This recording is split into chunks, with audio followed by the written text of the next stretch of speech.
Ha, söz mi? Aynen kız gelip mana edersen ha. Dersen ben Hacer geçektim.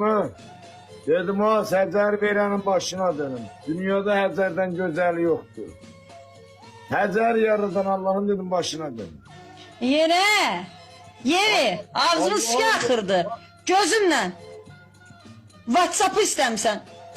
Gözümle gördüm ağzımı suyun akmağını. Ha, WhatsApp onu demirdim ha, boyun yürüdü.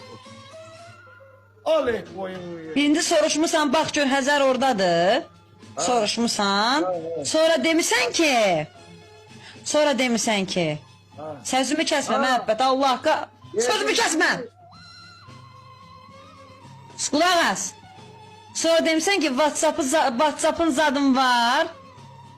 Ha, Allah'ın dostun onu deme. Ha, WhatsApp'da olur. dedim ha. Takipdə attın mı?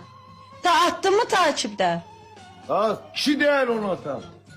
Der ki. Yeri o yana. Ha, o direkt broku dedi yaz orada.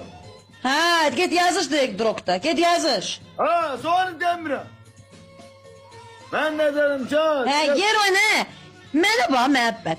Gör mənim alnıma lox yazılıb. Ha, sen bilmirsən mi sen? Uşum, gör mənim alnıma lox yazılıb. Hadi.